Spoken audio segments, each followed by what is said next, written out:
Vamos falar de Vasco, vamos fazer uma pequena correção sobre a multa de rescisão do Ryan, de diferentes caminhos falando um boa noite, e também vamos falar sobre qual é a vantagem que o Vasco precisa fazer.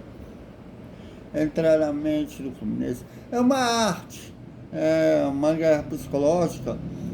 Aliás, uma psicologia é uma arte, né? Inclusive nós da comunicação, logo no primeiro período a gente teve essa matéria, a psicologia da comunicação, porque é uma arte, né? Você estuda signos, né? Significados, linguagem corporal e mental.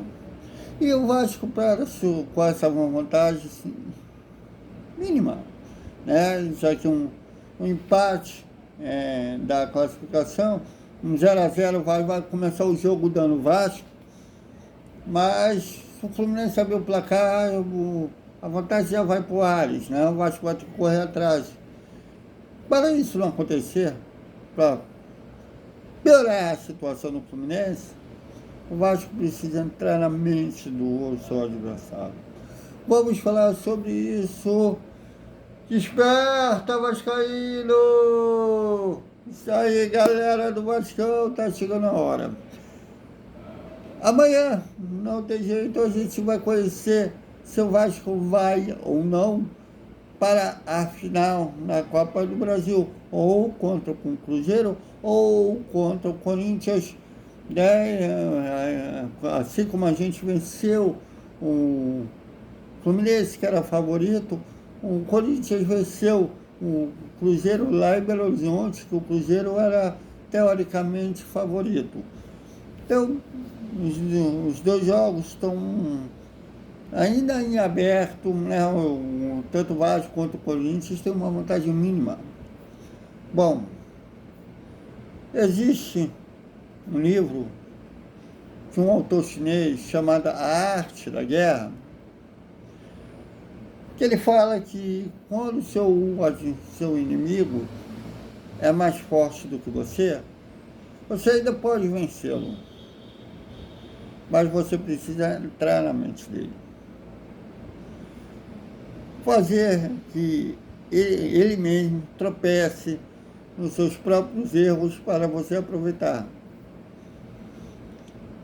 Eu nem digo que o time do Fluminense é superior ao Vasco, embora eles terminaram o Campeonato Brasileiro numa posição bem melhor que o Vasco, né? Eles se classificaram para a Libertadores, enquanto o Vasco ficou em 14º lugar.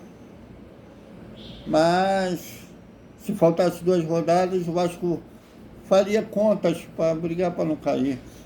Mas eu acho que até que, como chegou aos 45 pontos, a mente, não falo conscientemente, mas inconscientemente, o time se desligou já pensando justamente nesse duelo pela Copa do Brasil.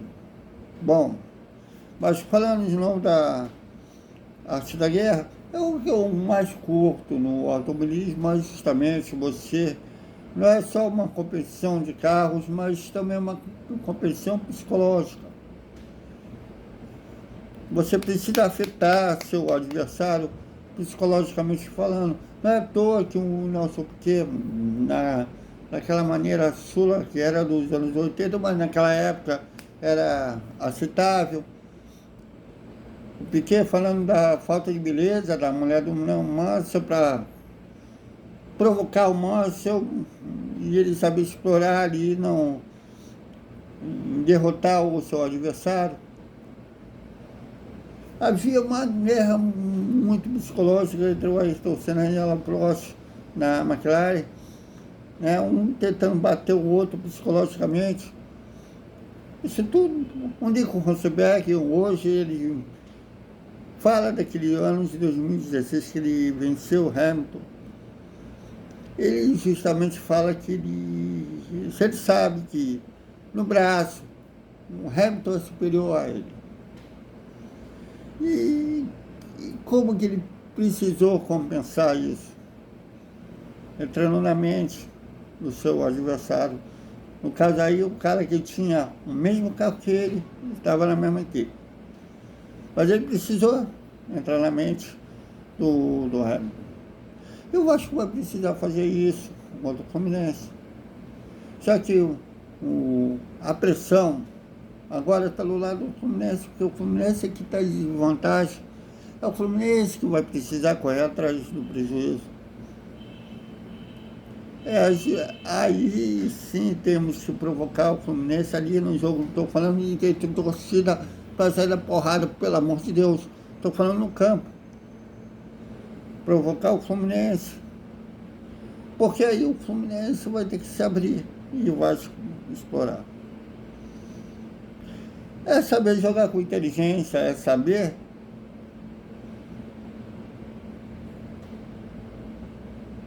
a melhor armadilha para o Fluminense cair. Quando você tem alguma... Porque a gente não sabe o estado de humor que do meio para trás do Vasco vai ter, né? Ou mesmo no meio para frente, porque o primeiro tempo o Vasco estava naquele Vasco dos últimos jogos do Brasileiro. Acordou para a vida. É como se o Fernando Diniz tivesse chegado no vestiário e falado: acabou o Brasileiro, estamos na Copa do Brasil, porra! E o pessoal acordou. Ou pegou balde de água fria e jogou em todo mundo. Fez o pessoal acordar. Aí o Vasco foi para o segundo tempo, né, com aquela atuação que simplesmente não deixou o Fluminense jogar, virou o jogo. E como terá a vantagem do empate agora, é justamente tocar a bola, né, tentar botar o Fluminense na roda e eles ficarem nervosos, porque precisam fazer 2 gols, pegar a bola, e aí eles abrem um espaço. E a gente tem como... É assim que tem que compensar uma possível qualidade do adversário que você não tem. Eu, com deficiência auditiva, agora implantado, estou até ouvindo áudio, graças a Deus, mas daqui a pouco eu vou poder ouvir no telefone, mas eu tenho que compensar uma perda com um outro sentido. No caso, eu aí, observando a visão e leitura labial. E o time do Vasco terá que compensar a possível deficiência numa qualidade que o Fluminense tem, se antecipando, a ele entrando no contraste, né, do que o Fluminense espera do Vasco. O segundo tempo de ontem, o Fluminense tinha certeza que o Vasco jogaria da forma sonolenta que jogou no primeiro tempo. E deu para ver, inclusive, nos bastidores, como mostraram os times de campo, o Fluminense, os 2 gols, um gritando com o outro, o Fluminense assustado, porque eles não esperavam o Vasco voltar para o intervalo daquela forma. E você precisa fazer isso de novo. Surpreender o Fluminense, né? Tornar que eles esperam do Vasco, fazer ao contrário de pegar eles de surpresa. O que vocês acham? Comentem, opinem. Aqui é Galera Moral, aqui todos os TVs. Até o boa noite com o pré-jogo disso, né? No pré-jogo, né? Que vai ser o resumo do sábado. A gente vai falar do provável time do Vasco para o jogo contra o Fluminense, embora, como não teve nenhum jogador expulso, nenhum jogador suspenso com cúmulo de cartões amarelos, nenhum lesionado, graças a Deus, a não ser o Lucas Piton, que não volta esse ano, que aliás ele estava lá, né, acompanhando o time, inclusive vi ele nos bastidores.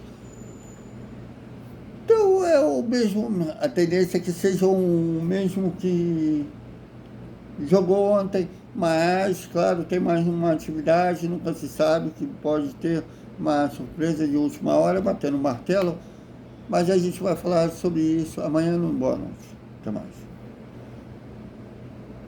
Para encerrar o que eu falei, que eu acabei de falar sobre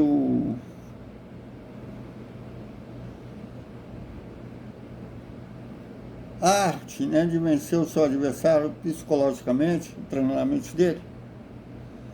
Eu acho que não tem ninguém melhor em fazer seus atletas entrarem na mente do adversário para derrotá-lo. Ninguém melhor que o Fernando Diniz. Não é à toa que o técnico vascaíno é formado em psicologia.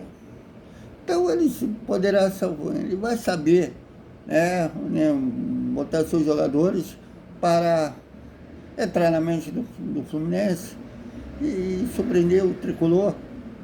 Lá no Maracanã estaremos lá, né, e quem sabe comemorando a passagem para a final da Copa do Brasil. Então é isso, galera. Até o nosso boa noite, o resumo do sábado do Vasco, iniciando para o jogo aí. No caso aí, Fluminense e Vasco. Até mais.